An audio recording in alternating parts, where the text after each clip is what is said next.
What is going on, everybody? First and foremost, welcome back to another video. Let's cut straight to the chase. You clicked on this video because you want to learn how to play Pathfinder like a pro. While I'm not a pro by any stretch of the imagination, I do have over 30,000 kills on Pathfinder and I'm quite the enthusiast. And I'm going to do my best to try to teach you guys different grapples, how to use Pathfinder in certain situations, and to just make your playing experience a lot better with them. If you enjoy this video at any point and would like to support the channel, please consider liking this video and subscribing to the channel for future videos.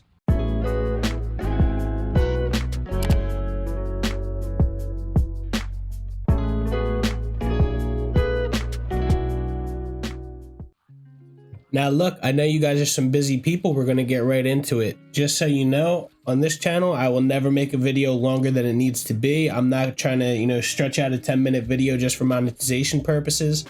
The sole point of this is to bring you the best content possible in the shortest amount of time possible, because I know that not everybody has a good attention span. So bear with me in this. I'm going to do it as fast as possible and try to give out the most information on these grapples as possible. So without further ado, let's get right into it. The first thing that I would like to go over in this video is Pathfinder's grapple.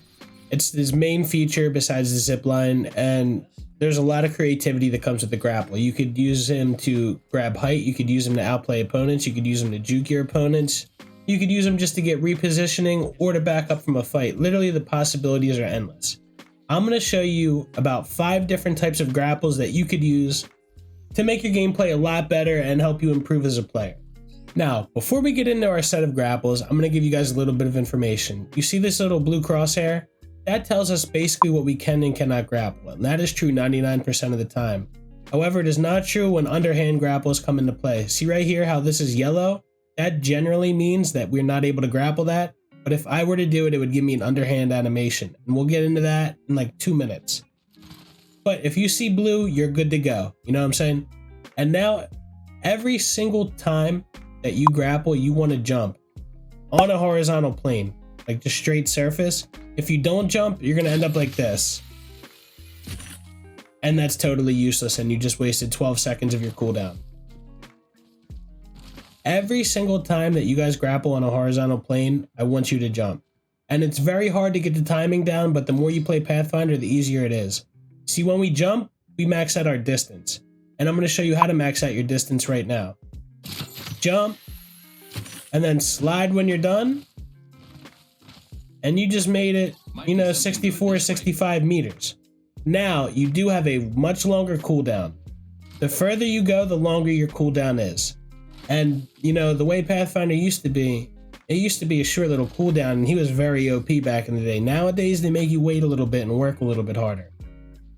Now that we got the regular grapple part down, I'm going to show you guys how to get height. A general rule of thumb, if you're just trying to get up on an object, you want to keep this little blue crosshair in the center of your field of view. If you don't have it in the center of your field of view, you're going to slingshot past the object, and we'll get into that next. So say we want to get up here, I'm going to grapple, I'm going to jump like I just showed you, and I'm just going to keep this little blue reticle in the center of my field of view. And then we ride the wave up and we're here. And it's as simple as that. Now, say we want to go past this, I'm going to show you guys how to slingshot.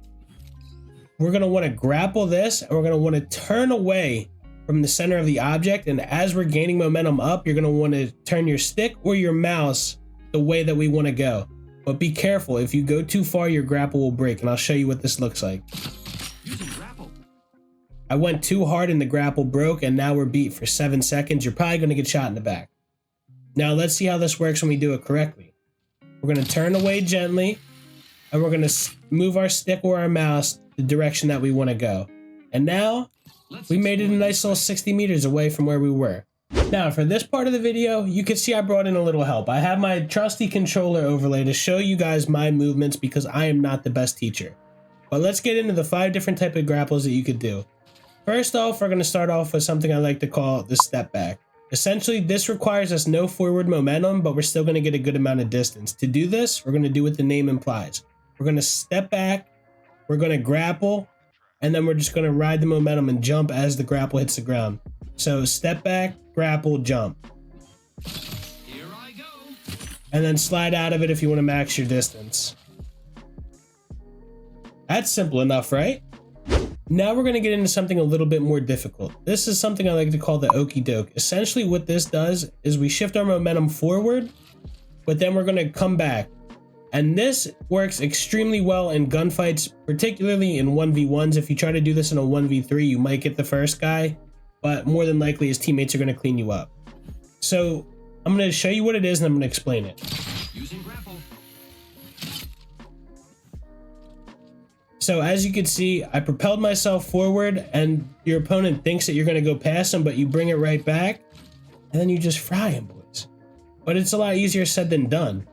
So in order to do this, we're going to jump when the grapple hits the ground and look at the controller overlay for this.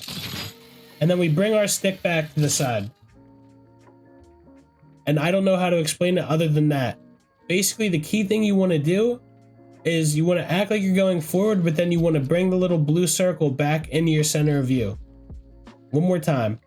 We're going to propel forward, and then we're going to look back at our grapple so that it doesn't snap and it's allowing us to come back.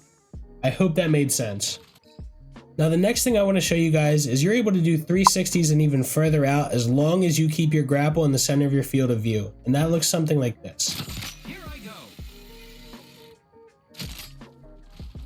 Basically, while you are grappling, you just want to keep looking towards the center. And this is going to require micro adjustments like I'm doing with my stick. And you see that? If you guys could replicate that, then you're going to be just fine trying to do this. Now, the next grapple I want to show you is the hardest to get down mechanically. It's called the Underhand Grapple or the non-traditional. Super Ninja, if you know who he is, used to be the best at doing it back in the day. And this is where the first point I brought into this video is that if it's blue, you're good to go. And that's not true for the underhands. Most of the time, whenever you get this animation, it's because it's not something you're supposed to be able to grapple. So watch. You want to place your little crosshair directly above where it would turn blue. And when it is, you're on the very top of the object, you get this grapple animation. Using grapple. An underhand. And that was kind of a poopy one. So I'm going to do it again. Using grapple. Yeah, boy.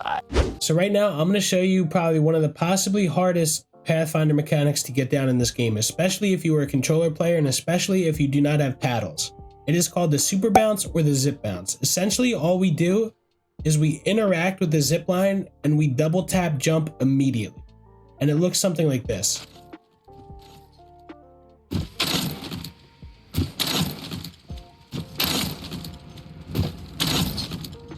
Now, you might want to ask yourself, why would you ever need that? Honestly, it catches people by surprise in a majority of gunfights and it looks super cool for clips. Fun fact, you could also pair the super bounce with grappling. Now watch, and I might not even hit this. Using grapple.